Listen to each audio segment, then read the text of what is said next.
Vamos mergulhar hoje no Evangelho de Marcos. E o que ele tem de tão especial, né? Basicamente, é o ritmo. É uma narrativa que não para, é direta, cheia de ação. A gente vai descobrir por que essa história, mesmo sendo tão antiga, parece ter uma urgência que fala com a gente até hoje. Certo. Então, qual é a grande sacada aqui? Sabe, enquanto outros evangelhos às vezes param para longos discursos, Marcos não tem tempo para isso. Ele vai direto ao ponto. Ele nos apresenta um Jesus que está sempre se movendo, sempre fazendo alguma coisa. É ação pura. E isso, claro, muda completamente o jeito que a gente recebe a história. E olha, Marcos não perde um segundo mesmo. Logo na primeira frase, ele já bota todas as cartas na mesa. Princípio do Evangelho de Jesus Cristo, o Filho de Deus. Pronto, sem suspense, sem mistério, ele já diz de cara quem é o personagem principal, e essa declaração, essa frase, já define a missão de tudo que vem pela frente. Pode esquecer a típica história de Natal. Marcos simplesmente pula essa parte e nos joga direto no começo do ministério de Jesus. E quem é quem anuncia a chegada dele? Não são anjos aparecendo para pastores, não. É uma voz meio selvagem, intensa, que está lá, gritando no deserto. E olha só que contraste interessante. De um lado, a gente tem João Batista, com a missão de preparar o terreno, de chamar o povo para arrependimento. O papel dele é fundamental, mas é temporário. Ele é tipo a banda de abertura do show. Aí do outro lado, vem Jesus. Ele não batiza só com água, mas com o próprio Espírito Santo. João é a voz que anuncia. Jesus é a própria mensagem. E aí no batismo vem a confirmação que faltava, direto do céu. Tu és o meu filho amado. Que momento, hein? Mas o que acontece logo em seguida? Ele não sai por aí fazendo milagres? Nada disso. Marcos diz que o Espírito o impeliu, quase que o empurrou para o deserto. É como se essa identidade celestial precisasse ser testada no fogo, sabe? Para só depois a missão de verdade começar. E assim que ele sai do deserto, a ação simplesmente explode. E Marcos usa uma palavrinha o tempo todo para deixar isso bem claro. Logo ou imediatamente. Não há tempo a perder. O ritmo é frenético e Jesus está sempre em movimento. E dá uma olhada nessa lista, é uma coisa atrás da outra, de tirar o fôlego. Ele chama discípulos, ensina, expulsa demônios, cura doentes, é ação, ação e mais ação. Marcos não está só nos contando sobre Jesus, ele está esfregando na nossa cara, ele está mostrando Jesus em plena atividade. Mas o ponto não era só o que ele fazia, e sim como ele ensinava. Naquela época, os mestres da lei, os escribas, viviam citando outros rabinos para dar peso ao que falavam. Jesus, não. Ele falava por si só, como se a autoridade fosse inerente a ele. O povo ficou de queixo caído. Já os líderes religiosos, bom, eles viram aquilo como uma ameaça direta. É aqui que a tensão começa a ferver.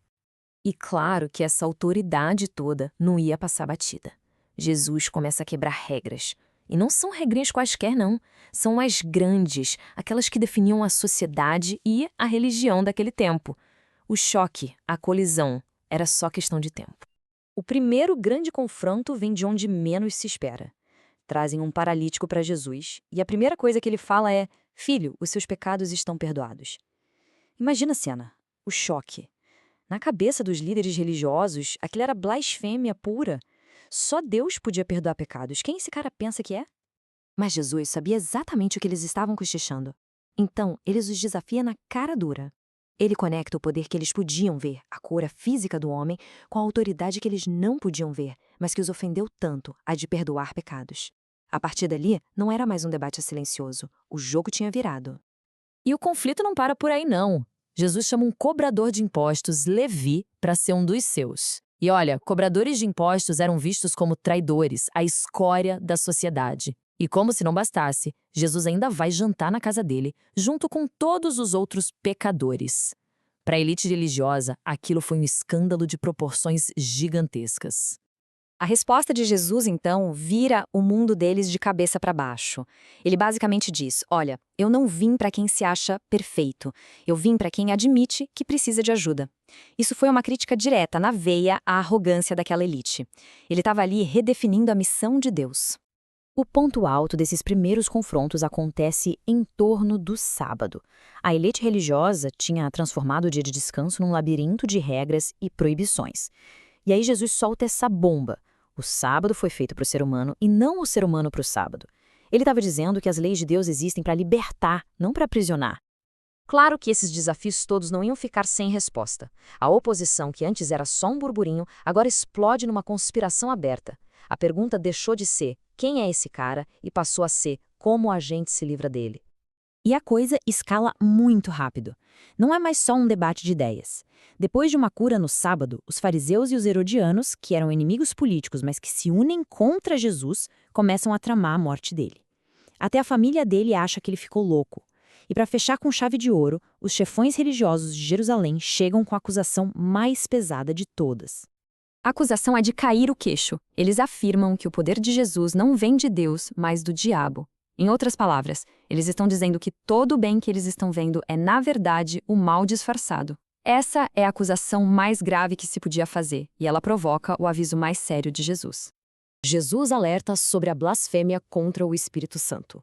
Mas o que é isso, afinal? Bem, é muito mais do que só falar um palavrão. É olhar para algo que é claramente bom, puro, divino e, de propósito, com todas as letras, chamar aquilo de maligno. É uma rejeição tão teimosa da verdade que a pessoa se fecha completamente para o perdão. E no meio desse caos todo, com oposição vindo dos líderes religiosos, dos políticos e até da própria família, Jesus faz algo totalmente inesperado. Ele redefine a ideia mais básica de todas: o que significa ser uma família.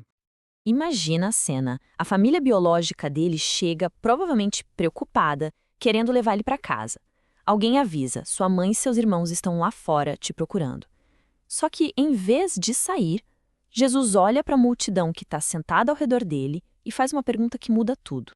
E a resposta dele simplesmente cria um novo conceito de pertencimento.